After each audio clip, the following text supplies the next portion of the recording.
Africa के तटीय समुद्र में जहाज पर नाविक ईश्वर से मौसम खराब ना होने की प्रार्थना करते हैं।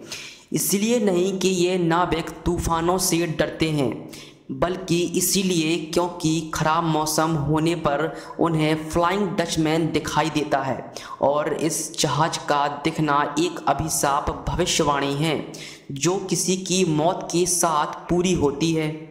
17वीं सदी के मिथक लोक कथाओं के मुताबिक फ्लाइंग डचमैन एक भूतिया जहाज है जो कभी बंदरगाह तक नहीं पहुंच पाया। इस मिथिक कथाओं के अनुसार इस भूतिया जहाज को तेज रोशनी फेंकने वाले जहाज के तौर पर देखा जाता है और जब ये रोशनी किसी को दिखाई देती है तो वह जल्द ही मौत की नींद सो जाता है। समय समय पर कई लेखकों ने अपनी किताबों में इस भूतिया जहाज का जिक्र किया। सबसे पुराना संस्करण 1790 में जॉन मैकडोनाल्ड द्वारा लिखित किताब है, जिसमें वह लिखता है, नाविकों ने बताया कि तूफानी मौसम में उन्होंने फ्लाइंग डचमैन को साक्षात देखा था। ये कहानी इस तरह की है कि लबादा ओढ़े डचमैन को खराब मौसम में अपनी नाव को बंदरगाह तक ले जाने के लिए कोई पायलट मिला नहीं और उसकी नाव कहीं खो गई। तब से खराब मौसम में उसकी झलक नज़र आती है। अगला संपादित संस्मरण 1795 में जॉर्ज वॉरिंगटन द्वारा लिखित न्यू साउथ वेल्स की यात्रा में मिलता है।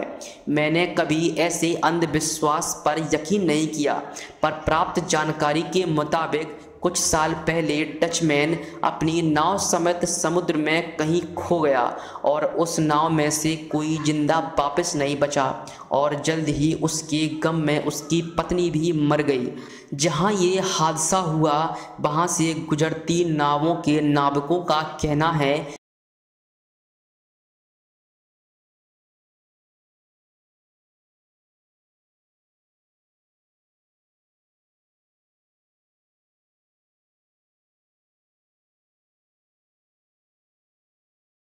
लेकिन खबर जंगल में आग की तरह फैल गई और अब जो भी नाविक वहां से गुजरते वे कहते कि रात में या कोहरे में उन्हें किसी को देखा है, जिसकी एक झलक दिखते ही वह अगले पल गायब हो जाता है। राजा जॉर्ज पांचवें ने अपने भाई और कुछ लोगों के साथ इस जहाज को देखने का दावा किया। 11 जुलाई 1880 को सुबह 4 बजे फ्लाइंग डचमैन को मैंने, मेरे भाई ने और कप्तान ने तेज लाल रोशनी में देखा। जब इस भूतिया जहाज को ढूंढा गया तो समुद्र में उसका नामो निशान भी नहीं मिला, लेकिन फिर से वहीं पर इस भूतिया जहाज को 10:45 पर 13 लोगों ने एक साथ देखा। एक जहाज पर कुछ नाविकों ने कोहरे में कुछ दूरी पर आसमान में एक समुद्री जहाज की उल्टी परछाई दिखी, जिसे देखकर वह डर गए और उनमें से एक बोला कि यह भूतिया जहाज एक अपशगुन है और अब उनमें से कोई भी बंदरगाह तक नहीं पहुंच पाएगा। लेकिन उनका कप्तान, जो इन बातों से यकीन नहीं करता था, उसने बताया कि यह कोहरे के कारण बना एक ऑप्टिकल प्रभाव यानी भ्रम है। जब ये लोग तट पर सही सलामत पहुंचे तब उन्हें कप्तान की बातों पर यकीन हुआ और उन्होंने ऐसी बातों पर यकीन न करने का फैसला किया। सच चाहे कुछ भी हो, लेकिन फ्लाइंग डचमैन की इस छवि को टीवी और फिल्मों में काफ़ी प्रभावी तरीके से इस्तेमाल किया गया। सोल ईस्ट नामक प्रोग्राम में फ्लाइंग डचमैन एक भूतिया जहाज की आत्मा है।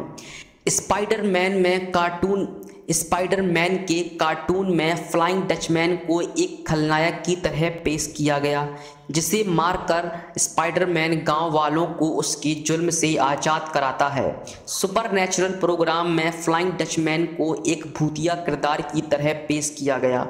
टीवी के साथ साथ फिल्मों में भी इसका बखूबी इस्तेमाल हुआ है। 1951 में बनी पेरोंडा द फ्लाइंग डचमैन नामक फिल्म इसी समुद्री लोक कथा से प्रेरित है। इसमें नायक फ्लाइंग डचमैन जो गलतफहमी में अपनी पत्नी को बेवफा समझकर कत्ल कर देता है और